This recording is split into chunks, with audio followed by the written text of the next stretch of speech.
Everyone wants to talk about KPIs, and there's a lot of different things that we discuss when it comes to growth. But how can we take and have better conversations so that a DSO, they're really growing and accomplishing the outcomes that they want, and the industry partner can have these high quality conversations with these groups? I think the challenge, and maybe my bone to pick, is definition of the value. So whatever we're trying to measure changes depending at the level of the organization and what are those outcomes. I am so excited for today's episode, but before we go there, we've got to go to our Ask Ken question. And this week, the question that came in was, what's the single most important financial KPI for a DSO? I love this question. We already got a different one that was a little bit similar to it.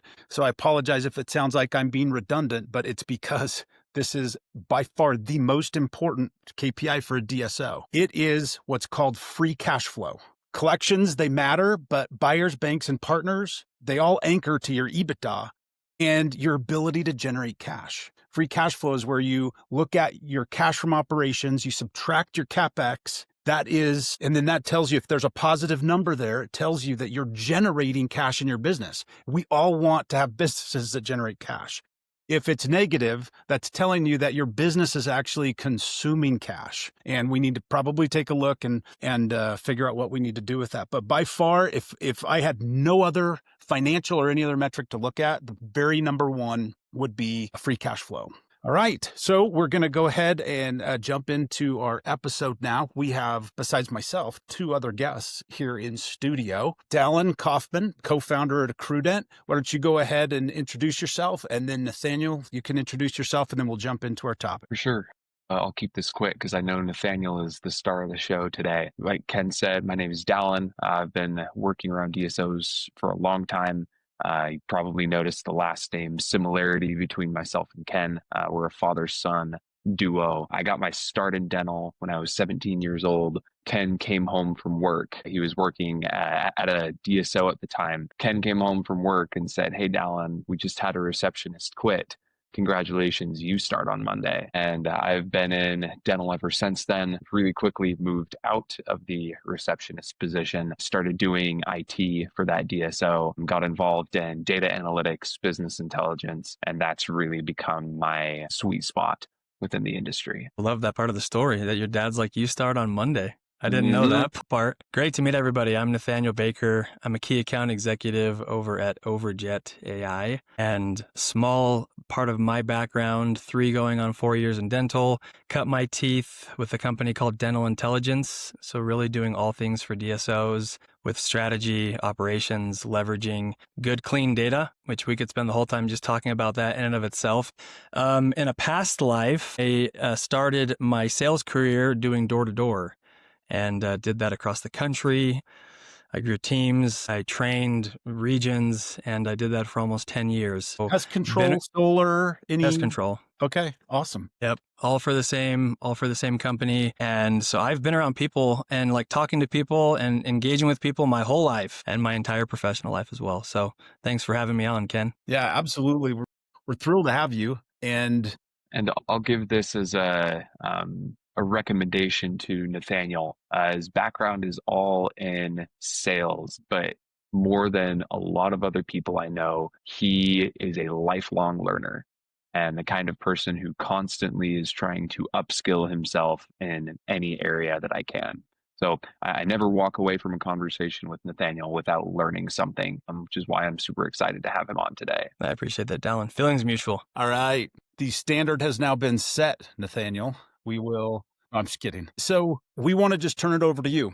You came here with Dental Truth Project. You came here with something that you want to talk about that needs to be talked about in the industry that for some reason people are dismissing, they're not paying attention to. So we're going to hand this right over to you. Tell us what it is that's bothering you and you want to see different in the dental industry. We've got to do a better job as industry partner, no matter who you are, if you're a tech company, if you're in supply, whatever that might be, and the DSO, we've got to do a better job at really aligning together. And everyone wants to talk about KPIs, and there's a lot of different things that we discuss when it comes to growth. But how can we take and have better conversations so that a DSO, they're really growing and accomplishing the outcomes that they want, and the industry partner can have these high quality conversations with these groups. I think the challenge, and maybe my bone to pick, is as I've been in a lot of different kinds of sales conversations with different size of groups, some are emerging, some are mid-market, some are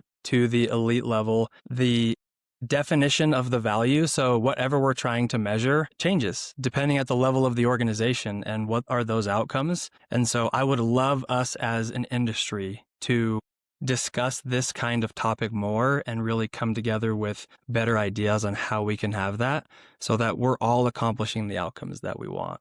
So I would love to discuss that with both of you, especially because from a financial perspective, you talk about free cash flow and the importance of that in a business. We could go back the value chain in so many different places, whether it's going to be on the RCM and the collection side. And, are we actually getting that dollar into the bank account to then be accounted for? And then is the production happening before that? Are we having efficiency in our operations? And so one is not without the other. And it requires a lot of different moving pieces. And we can definitely do a better job as an industry on both sides, as an industry partner or as a DSO, to really solve for that. Interesting. Yeah. So take us down a journey here real quick and give us maybe an example or two of where you think and it just feels like everybody's out of alignment. Yeah. I'll bring an example where I took an emerging group, and if you take the operations leader, COO, let's say for this example, and then we took our chief clinical officer in terms of the outcomes that they want, and then we get in with an economic buyer like our CFO or someone who's going to approve a budget. And if I sat down with each of them individually and I asked, how do you measure success for this project? The answer that I'm going to get back is completely different for each person.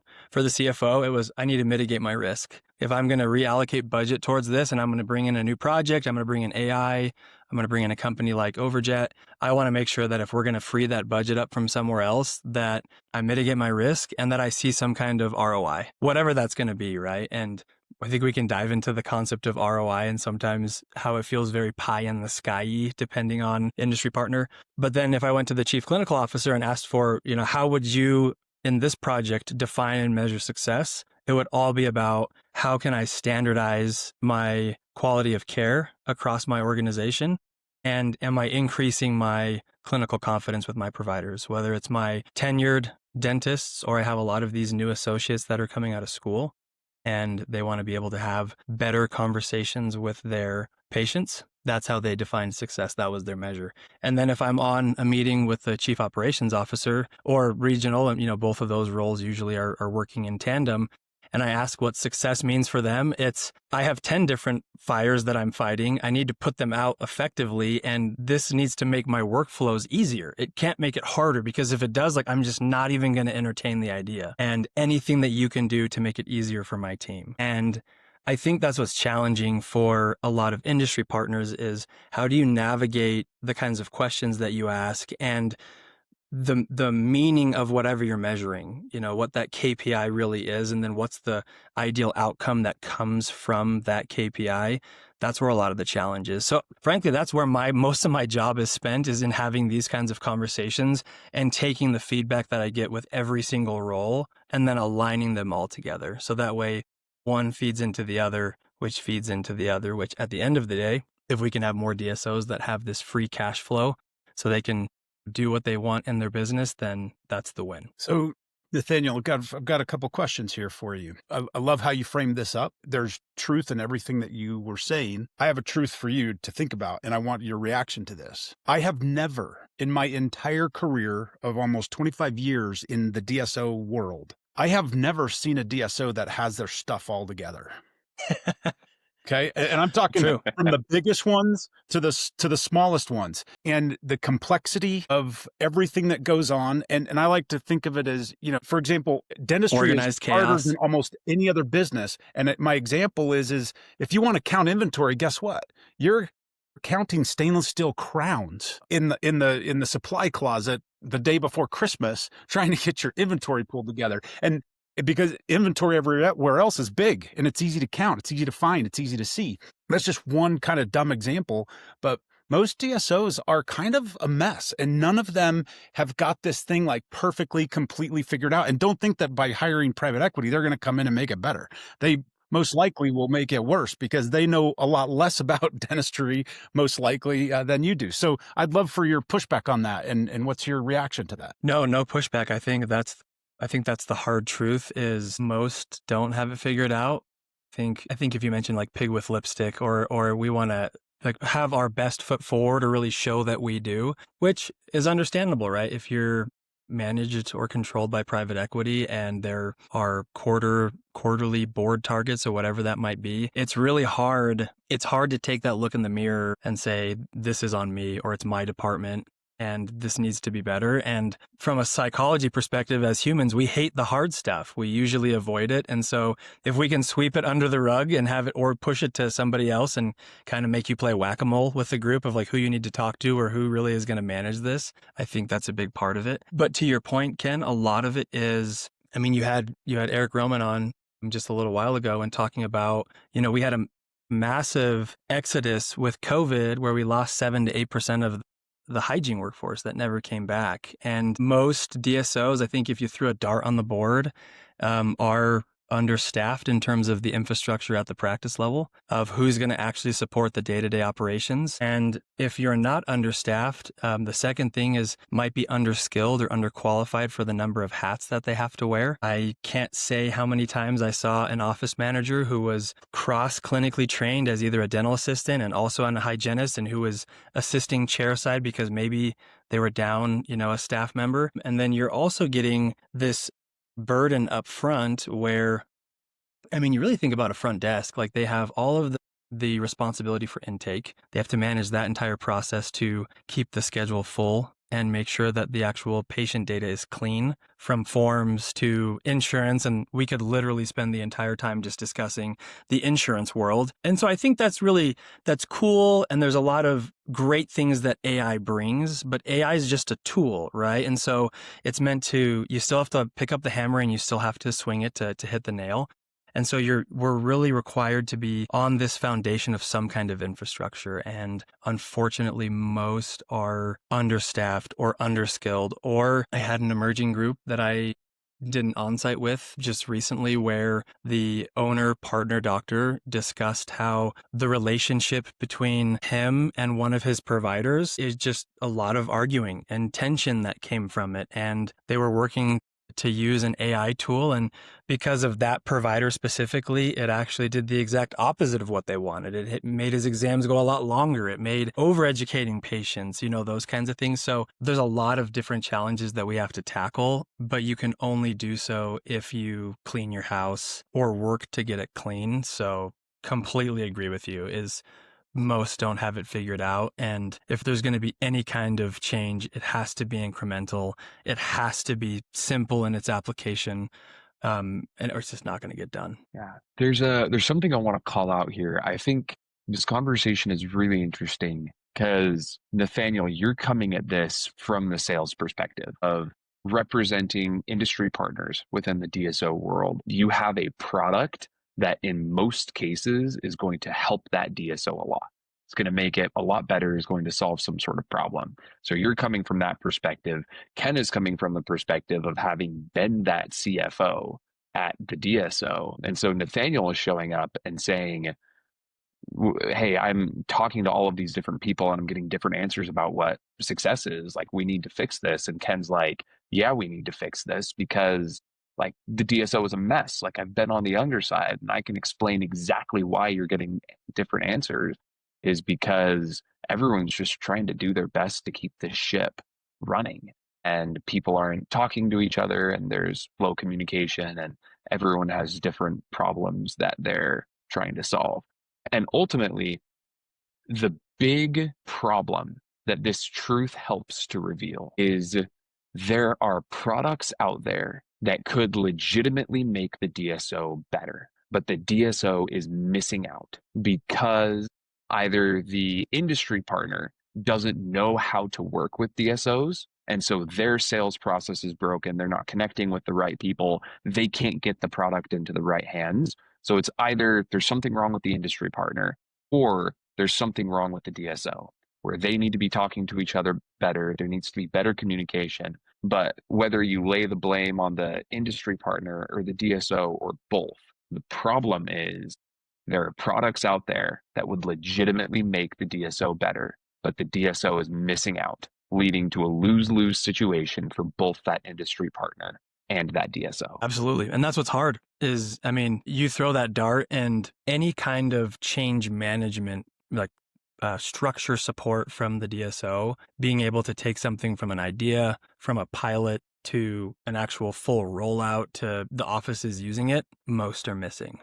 And I also think that there is a challenge with the entire procurement process that happens within the DSO world, because most are focusing on supplies, which again are, the small little things, and you've got to have them stocked. You've got to have enough on the shelf. And then all of a sudden when the DSO says, hey, we want to maybe buy some AI technology, and all you have is somebody who knows all of the details of all of the different supplies that are there. It's a much more sophisticated purchasing process than a standard, hey, I want to try to get my supply spend down to 3.5%. And how do I do that? And which bonding agents should I use? All these different things. To the degree that's the same person, I think that I can see where there'd be a lot of frustration, because that individual most likely does not know or have a lot of knowledge about how a really cool, amazing technology could change the business because they're, focused on supplies. Yeah.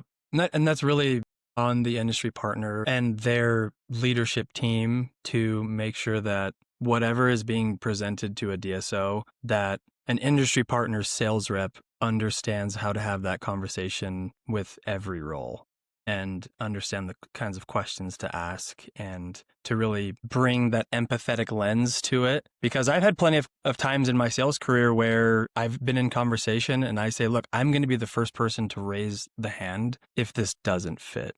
And there have been plenty of times where it doesn't, and it's not top 5 on their priority list, right, of the things that they have to do. And I can understand the pressure, from hitting a quota or like meeting a target in terms of the sales side, because that's your way of earning and that's your living. But at the same time, it's like what you said, Dallin, it's a lose-lose, right? Like if it's not set up properly from the industry partner, if that's not being had, and they're not calling out these potential red flags or these roadblocks that you're mentioning, Ken, then yeah, maybe you agree to a 5-location pilot or a 10-location pilot and you get into 60 or 90 days and then you never get to a full rollout because those kinds of conversations weren't being had. And I feel like what eventually happens is these DSO procurement managers or whoever is in charge of that process really starts hitting decision fatigue. And there's these biases that form then to having this kind of sales conversation. And I think that we're seeing that now a lot today where, maybe they're not as forthright with the current state of the business because they don't know if you can solve their problem yet. And they don't want to go out and necessarily air their dirty laundry or like kind of bring that to the table yet. And so there's a lot of frustrations from the industry partner side because then they end up not matching and it's a lose-lose. So really, whether it's operationally or procurement, we see so many people who are wearing multiple hats at the same time. They're spinning 5, 6, 7 plates, all with the guise and expectation of, hey, you've got to be doing this efficiently and effectively, and you just can't do it. I love where the conversation has gone here, and I love you calling out what change and improvement could look like on the industry partner side, which is that for anyone in a sales role, we've got to increase the levels of question asking and we've got to increase the levels of empathy. Both of those attributes coming into play in a sales perspective will help industry partners be much more effective, because instead of showing up with the message of, you have to do this, you have to implement this, here's the ROI, here are our case studies, here's everything that we've done before. If those sales reps could step back and ask, what's going on in your business right now? What problems are you trying to solve? What are you experiencing? We started this pilot and it hasn't gone very well. Like what does the office think? What does the doctor think? What does the front desk think? Asking questions, listening, and having empathy is critical from the industry partner side and something that we could see more of. I'd be curious to hear from both of you, because we've identified that part of the blame here falls to the industry partner. Part of the blame here falls to the DSO. Maybe the industry partners could do a better job asking questions, listening, having empathy. What could fixing this problem from the DSO side look like? Ken, do you want to go first? Absolutely not. Okay, I'll go first. I'd be happy to, but I'm really curious to hear what you have to Okay. say here. Yeah, I'm happy to go. Really, from the DSO side, it's that level of I'm going to take complete ownership. Like if I'm going to go through this process with an industry partner and I'm going to agree to a deliverable date of I'm in charge of this aspect of the project, that I'm going to take and make that conscious decision that it is on me and only me to make sure that I make that happen. I think the level of ownership that we see role by role, it can get really easy to just be like, well, it's a pilot. I mean, if it doesn't really end up working out at the end of the day, we'll shake hands and we'll part ways as friends. The DSOs that I have seen that have that kind of alignment that we're talking about, Ken, that are very healthy financially, that's a key element to their operational structure is it is up to you and you in role to execute on that and to make that happen. And I really believe if we saw more of that from the DSO, that we would drive that further and that we would get more creative and adapting to a win-win outcome. Because every pilot, every rollout, there's going to be all tons of roadblocks along the way, whether it's technology or supplies. I don't call it change management anymore. I call it suck management, really, at the end of the day, because it sucks. It is hard. Look at anything in life and we're used to doing something one way. And now I'm going to go do a new workout routine, or I'm going to try and, change my nutrition. And it sucks. It's hard because you've done something for so long. You've got to change these behaviors and these habits. So you have to have that kind of ownership mentality to get to the kind of results that you want to. And we need to see more of that. Yeah, what comes to mind, and by the way, thank you for that. I think that was very well articulated. I think about how those who are really effective at sales are really effective at educating. And I think about this story that I heard. So this was a long time ago. I'm pulling this one way out of the relics, but there was almost 5-year-old child that was, a few weeks away from going to kindergarten. And the teacher said, or I'm sorry, the parent said, hey, we need to get you ready and prepared to go to kindergarten. And this kid's like, I don't want to go, and was scared to death and just wanted nothing to do with it. And the parents were doing all these gimmicks and trying all these different various things to try to get that child excited to go to kindergarten. The parents then decided, okay, we've got to turn the frame. And when they turned the frame, what they did is they got all the family together at the kitchen table and everybody was doing finger painting. And they were having fun and laughing and joking. And then this kid walks in, he says, well, like, what's going on? And they're like, oh, we're finger painting. And he says, well, can I do it? It looks fun. And the parent said, no, actually, you can't. You learn how to finger paint when you go to kindergarten. Guess who woke up at 6 a.m., all dressed, ready to rock and roll and show up for, that first day of school, right?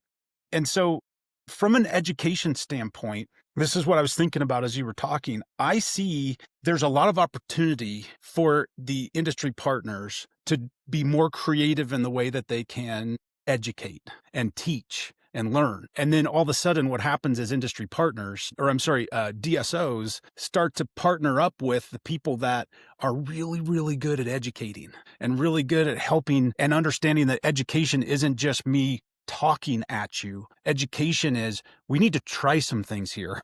And we need to learn through some experience. We can't, I can talk all day long. You guys can talk all day long. That was kind of my takeaway from what you said. What do you think? I hope I didn't twist or distort anything too much, but education just was pounding in my head as I was thinking about what we're talking about.